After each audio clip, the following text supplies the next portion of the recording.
1917 is a 2019 war film directed by Sam Mendes starring George Mackay and Dean Charles Chapman as two soldiers set in the First World War.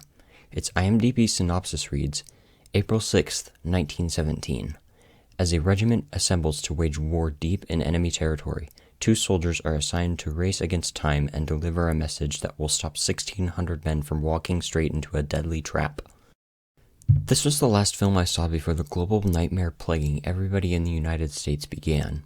Turns out a lot of people saw this as well. Let's find out why. Welcome to Blockbuster Analysis, a series where I go over films that were either incredible successes or colossal failures and analyze what could have caused either of those results to occur, from release dates to critical response, and then go over the box office results and aftermath from said success or failure. 1917 was directed by Sam Mendes, who had made quite a name for himself by the time of the film's production. He directed critically successful films such as American Beauty and Road to Perdition, and in the 2010s directed James Bond films Skyfall and Spectre. Skyfall was quite well received, while Spectre wasn't so much. Both were wildly successful financially. With quite a formidable track record of recognizable films in his wake, it was quite likely that it would become a successful film simply from the director. On the cast side, the main characters were played by more or less unknowns, George Mackay and Dean Charles Chapman. Both were mostly in dramas or theater productions, however the story contained essentially a bunch of waypoints in which the two main actors meet and talk to a bunch of famous British actors. This included Mark Strong, Richard Madden, Colin Firth, and Benedict Cumberbatch. While the two main leads weren't the most recognizable people, both the famous waypoints and the director's reputation was more than enough to carry the film to success. Unlike films I've covered before, 1917 was gunning for awards glory, meaning that it initially opened limited and then expanded wide for the consumption of mass audiences. It opened on Christmas Day in the US in a limited number of theaters and then was released wide on January 10th, 2020. While January was the month of studios dumping out movies that they didn't want to deal with, I do think the early critical and Oscar buzz was enough to push it into becoming successful. Speaking of critical reception, 1917 was received quite enthusiastically initially. If I remember correctly, it was in the low to mid-90s percentage-wise until it opened wide. When it did, its score on Rotten Tomatoes dipped slightly to a still great 89% based on 461 reviews, which was somewhat leaving the realm of the 90+ percentage usually needed to attain Oscar nominations. Its consensus reads, hard-hitting, immersive, and an impressive technical achievement, 1917 captures the trench warfare of World War I with raw, startling intimacy. Elsewhere, it attained just about the same amount of critical praise.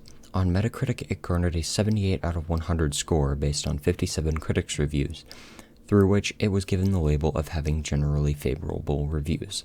In addition to an A- cinema score from audiences, while not the most groundbreaking critical reception, it was enough to at least attain some semblance of success. One thing that elevated the hype of the film is the fact that it was made and edited to have the appearance of a one-take, which was seen as a gimmick by some and a technical achievement by others. This, I believe, was the biggest reason it was enthusiastically attended. It wasn't the first time something like this had been done, but it was arguably the first mainstream movie that did this.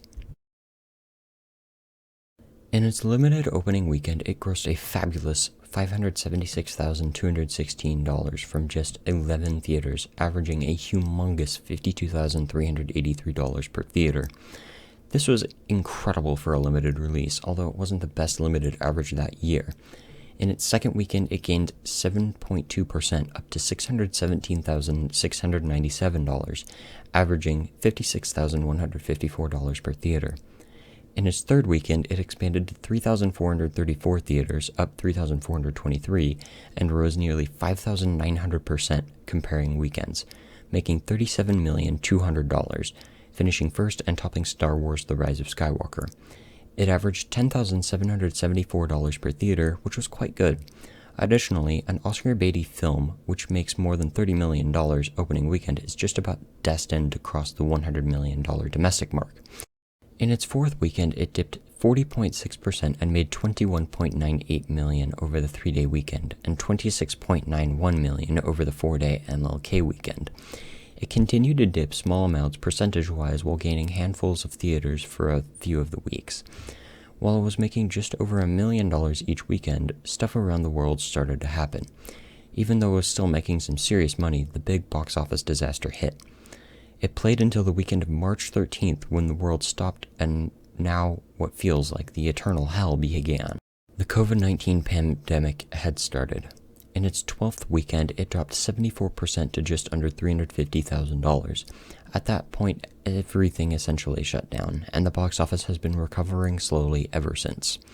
It ended its domestic run with a total of $159,227,644. This was quite fantastic, considering it had a 4.3 multiplier. Adding to this, its budget wasn't super high for a film like this, coming in around $90 to $100 million. With some foreign money, it was going to break even quite easily. Abroad, it made a total of $225.69 million, bringing its worldwide total to $384,919,389.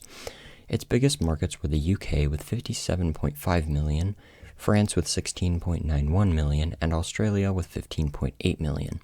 It also released in China and made only $9.8 million there. Overall, it was a powerhouse in Europe, which ensured it made a healthy profit. Deadline Hollywood calculated that it made a profit of $77 million based on a $100 million budget. Using my own calculations, it made revenues of around $78.41 to $68.41 million, depending on if I'm going off of the $90 or $100 million budget. Again, to reiterate, this doesn't take into account marketing, theater rentals, or other revenues it made, and the calculations I made somewhat compensate for those revenues and costs. That being said, that number is quite close to what analysts found. Overall, I think the biggest reason for the film being a success was its reception and the fact that it was made with a technical achievement in mind, with the runner-up being its formidable crew and cast. To conclude, 1917 was the last film I saw in theaters until Dune, and to be honest, it's kinda nice to go back out and see films in the theater again. Being at home doesn't give anywhere near the kind of feeling you get with how loud and bombastic everything gets.